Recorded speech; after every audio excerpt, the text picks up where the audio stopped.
Hey guys, this is Alisha Costanzo and welcome back to my channel. Today I am going to be going through my November TBR, and for the first time, I think in a long time, I'm only doing one readathon. Did I only do one readathon last month? Huh. No, I did three readathons last month. Okay. I'm only doing one readathon, and it is the Believathon 3.0 by How to Train Your Gavin and a whole bunch of other hosts and whatnot that they have. I am going to attempt a few middle grade books and some young adult books, but I also have some adult books that are just on my list. So yeah, we're gonna venture more into that, but I'm still gonna use prompts to read adult books too because I do what I want to do. Alright, anyways, we're gonna start with 8 rolls. I am enacting doubles as per usual, even though I really love my 12-sided die. Anyways, let's see how this goes. Alright, let's get into roll number 1. Okay guys, it is time for my Bookopoly board, which is upside down again. Okay guys, so last time I ended on dark fantasy. I'm going to do anywhere between 8 and 10 rolls. I've enacted doubles. I'm doing pretty well on my book so far. I only have 5 left total. 4 for my actual rolls, I think. 3 left. Yeah. Okay, so roll number 1. Doubles. And I have a kitty. 1, 2, 3, 4. We have a romance. So roll number 1 was a romance, and I automatically knew what I was going to pick for this because it's on my holds list, and it is Luck of the Devil by Megan March.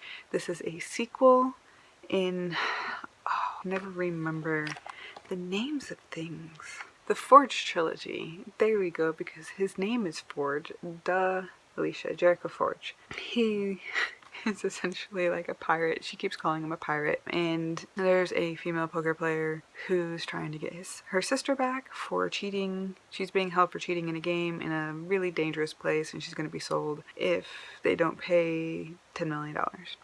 And it's the first book's like the whole process of getting her sister back and learning to trust somebody with a lot of money to help her out, and the whole sexual tension thing that Megan March is great at. And so book 1, of course, the cliffhanger queen left us on a cliffhanger. And I have my predictions. India is the poker player. She's a strong female, and I think Bastion's the one who set India up to essentially claim her. But then because Jericho Forge sees her with Bastion, he's automatically, I want to claim her to ruin your fucking life. And I'm interested in seeing what happens in book 2, and of course in book 3, because this is going to be a trilogy with a lot of cliffhanger, a lot of on the edge of my seat reading in 2 days kind of adventures, because Megan March is always that kind of read for me.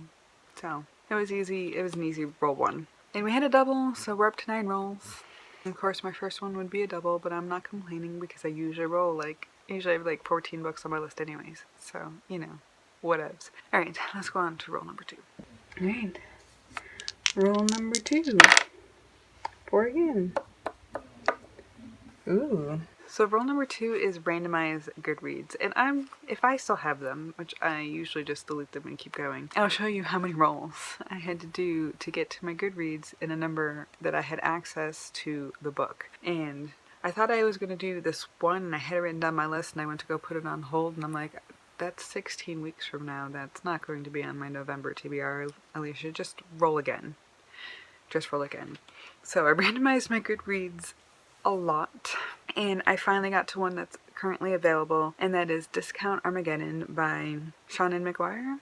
Shannon, I don't know how to say her name, and I'm sorry, but I've heard her talked about by Books and Lala a whole lot, and then this one popped up on my wish list. So here we go. I'm going to borrow that from the library. Let's see what it's about. Cryptid, any creature whose existence has not yet been proven by science. Also see monster. Cryptozoologist is any person who thinks hunting for cryptids is a good idea. Also see idiot. Ghoulies, ghosties, long-legged beasties, things that go bump in the night. The Prince family has spent generations studying the monsters of the world, working to protect them from humanity, and humanity from them. Enter Verity Price. Okay, so she's trained as a cryptozoologist. She'd rather dance tango than tango with demons, but she's As she's in Manhattan pursuing her professional ballroom dance career, she's also talking to mice and telepathic mathematicians and besto supermodels, trained monster hunters, and yada yada yada. Okay, so there's some sleeping beast dragon underneath the city, and I'm gonna guess she's gonna have to save some people in it from things. So, sounds honestly like something I would read. I'm glad I'm reading it. Okay, let's go on to roll number 3. Roll number 3. 1, 2, 3, 4. Non-fiction. Is that 1, 2, 3, 4, 5? Yep, non-fiction. So roll number 3 is non-fiction, and I have, even though I haven't finished the other non-fiction, 2 of them that I have for this month, I'm adding on another one, and that is Real Artists Don't Starve by Jeff Goins. And I didn't really look too deeply into what it's about, other than it being talking about like failures and expertise and how to make money as an independent artist, which is prevalent right now and certainly applies to my life. So it's also, I think, only 5 hours to listen to, and so it's gonna be a quick read. And yeah, it's on my list. Let's go on to roll number 4. Roll number 4. Doubles again, so we're at 10 rolls now. Free space. I will always take a free space, because I always have something in my hold that's gonna pop up that doesn't fit in anywhere else. So free space is going to be taken up by Trunk Music by Michael Connolly. It is book 4 or 5, I think, in the Bosch series, and y'all know I've been reading at least one of those a month and loving them. I'm still waiting for The Poet, which is going to be like 12 more weeks, and that's the one I'm supposed to be reading between book 4 and book 5, but since it's in a side series, I can get away with continuing to read before going back and making some of the connections that were already there. I don't know what Trunk Music is about other than it's Bosch, and he is a badass LA or Hollywood homicide detective, and his motto is everyone matters or nobody matters. And I really like that about him. He fights police corruption and as well as criminals. It's a good time, and he's got a hell of an attitude. Reminds me of my dad, and I like that too. So yeah, Trunk Music, Michael Connolly. Let's go on to, what roll are we on? Roll number 5. Roll number 5. 5. 1, 2, 3. Horror. Okay, so roll number 5 is horror, and I chose The Coldest Girl in Cold Town by Holly Black, and I really didn't need to know anything about this to pick this as a book for the month because I love Holly Black and everything she writes. But let's look up what it's about. So Tanya lives in a world where walled cities called cold towns exist. In them, quarantine monsters and humans mingle in a decadently bloody mix of predator and prey. The only problem is, once you pass through Cold Town's gates, you can never leave. One morning, after a perfectly ordinary party, Tanya wakes up surrounded by corpses. The only other survivors of the massacre are her exasperatingly endearing ex-boyfriend, infected and on the edge, and a mysterious boy burdened with a terrible secret. Shaken and determined, Tanya enters a race against the clock to save the 3 of them, the only way she knows how, by going straight to the wicked, opulent heart of Cold Town itself. The Coldest Girl in Cold Town is a wholly original story of rage and revenge, of guilt and horror, and of love and loathing, from best-selling and acclaimed author Holly Black. Okay, I totally want to read this. Yes, that's all I have to say. Yes, I'm excited. I'm gonna listen to it. I haven't actually read... No, I have read one thing of Holly Black, like actually physically read it, and that's okay. I love the audiobooks. Whoever does it does excellent production with that. Anyways, let's go on to roll number 6. Roll number 6. 9.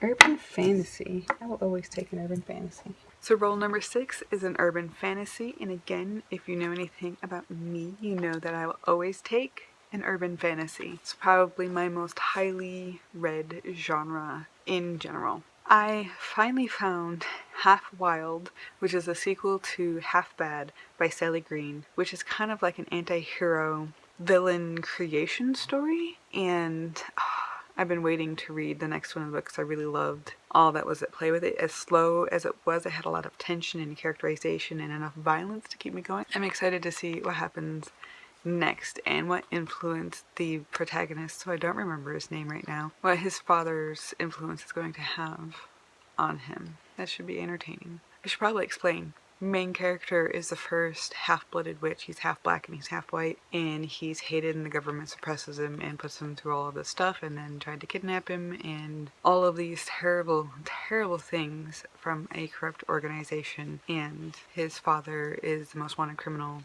witch, black witch, of them all, is stealing people's powers, and they want to be able to control the boy, and I feel horrible that I don't know his name, but there we go. And they want to use him to kill his father, so pretty sure he's going to side with his dad in book 2, and we'll see what happens. It's going to be a good book. Alright, let's go on to roll number 7. Roll number 7. 9. Myth and Legend. So roll number 7 is Myth and Legend, and for this one I chose Arusha and the end of time. I believe that's the first one. This is one of the middle grades that I'm going to be reading, and let's see what this says about it. It's by Roshani Chokshi, I think is that. I am reading something. I am currently reading her, the Star Touched Queen is the one I'm currently reading. I'm only 3% of the way in, but I am interested in like her style, so I have no problem putting another one of her books on my TBR. Okay, so 12-year-old Aru Shah has a tendency to stretch the truth in order to fit in at school. While her classmates are jetting off to family vacations in exotic locales, she'll be spending her autumn break at home at the Museum of Ancient Indian Art and Culture, waiting for her mom to return from her latest archaeology trip. It is a wonder that Aru makes up stories about being royalty, traveling to Paris, and having a chauffeur. One day, 3 schoolmates show up at Aru's doorstep. They catch her in a lie. They don't believe her claim that the museum's lamp of Bharata is cursed, and they dare Aru to prove it. Just a quick light, Aru thinks. Then she can get herself out of this mess and never ever fib again. But lighting the lamp has dire consequences. She unwittingly frees the sleeper, an ancient demon whose duty is to awaken the god of destruction. Her classmates and beloved mother are frozen in time. It's up to Aru to save them. The only way to stop the demon is to find the reincarnations of the legendary Pandava brothers, protagonists of the Hindu epic poem, the Mahabharata. I think that's how you say it. The journey through the kingdom of death. But how is one girl in Spider-Man pajamas supposed to do all that? I love the sound. I love the sound of that. Myth and Legend. If you guys know, I love reading about Hindu and Indian mythology. That is something that Christopher Pike bred in me really early on because that is prevalent in his Thirst/Last Vampire series, which I talk about a lot. Okay, there's my first middle grade. Let's go on to roll number 8. Roll number 8. 9. A chance card. Okay. Ooh, listeners. Christopher Pike. I will take it. So roll number 8 was a chance card, and it was The Listeners by Christopher Pike. I have one of the few books that I have not read of his yet. It's even still in plastic. Let's see if I can read what it says underneath all this. So FBI agent David Connor is investigating The Listeners, a channeling group that seems to have access to highly classified information. Though he quickly falls in love with Lucy, one of the twins who are at the heart of the group, David remains skeptical about The Listeners' power until an astonishing experience convinces him that they really can reach into humanity's path and carry ancient wisdom to the present. But wisdom is not all that lurks in the past, awaiting innocent discovery. The Listeners have tapped into an ancient evil that intends to remake first David and the woman he loves, and then all of mankind in its own horrifying image. So I'm seeing a trend here in the books I'm going to be reading in November, but Christopher Pike is always good for horror and violence, a little bit of intrigue and sexuality, and a whole lot of mythology and stuff like that. So I'm very excited. It's been on my chance list and my TBR for years. I'm going to look forward to this. Hopefully I can actually get through this one. I've been struggling with actual physical books, and I don't know why that is. I don't know why that is, but we're going to give it a try. Okay, so there's number 8. Let's go on to roll number 9. Roll number 9. 7. 1, 2, 3, 4. A graphic novel.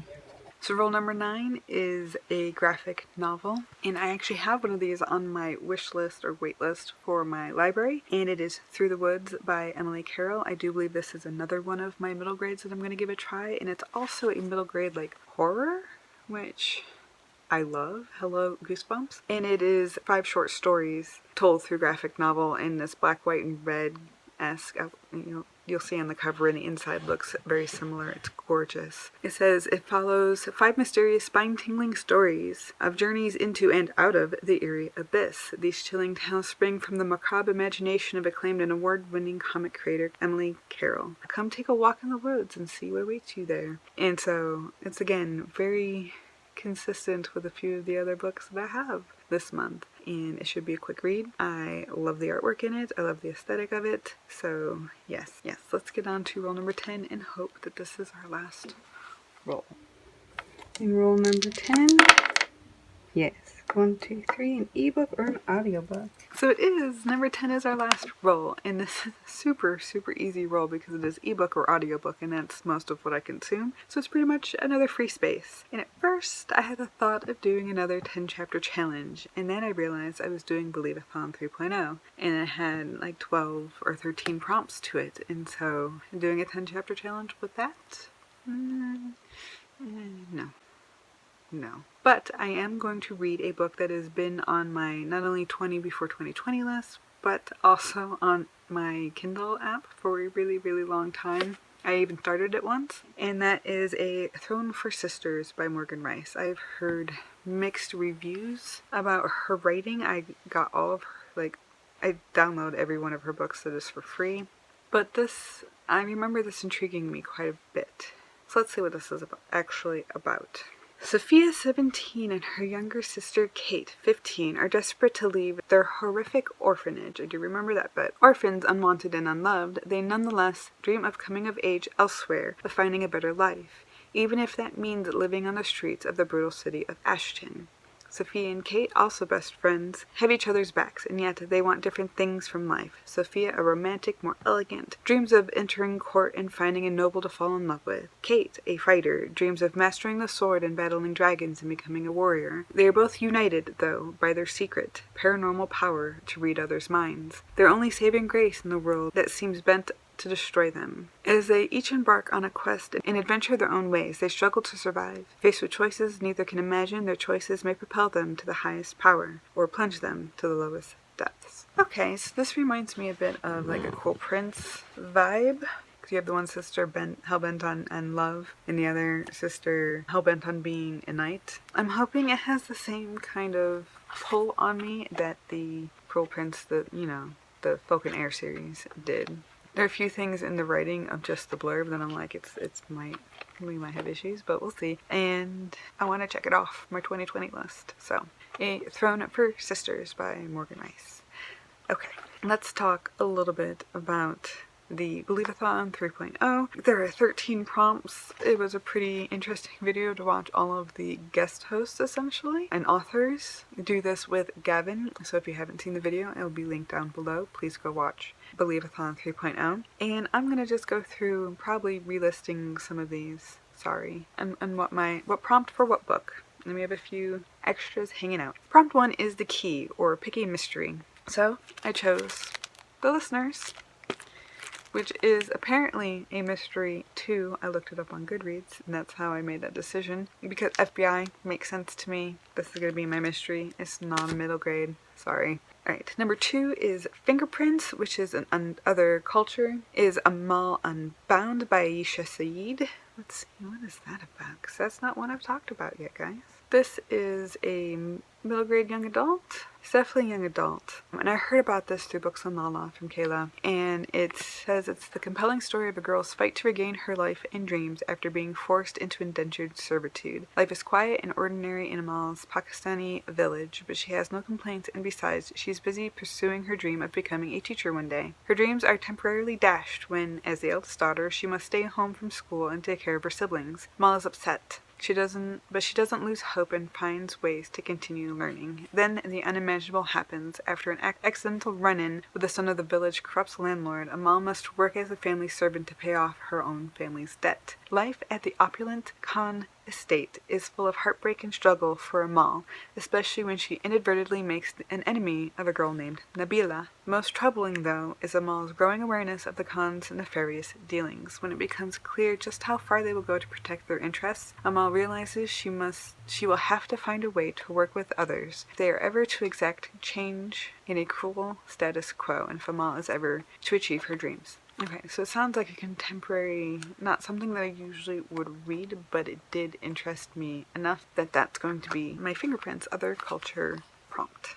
Prompt number 3 is Scream or Listen to an Audiobook, and I chose Real Artists Don't Starve by Jeff Goins because it's going to be short, it's going to be easy for my audiobook prompt, and I needed to fit it in there somewhere. So there it is. Number 4 is Torn Page, which is supernatural, and I chose Half Wild by Sally Green to fulfill that prompt. It's a YA, so it's not bending the rules too much, but you know, a little bit. Number 5 is Crown or an Alternate World, and that is going to be The Coldest Girl in Cold Town by Holly Black because very obviously different world going on there. Prompt number 6 is Spilled Ink, which is something that features ghosts, and I chose Through the Woods by Emily Carroll because ghosts was listed on the keyword for that book on Goodreads.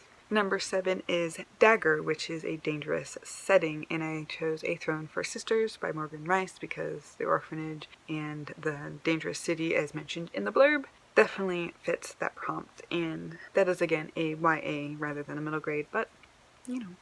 Through the Woods is a middle grade though, I'm pretty sure.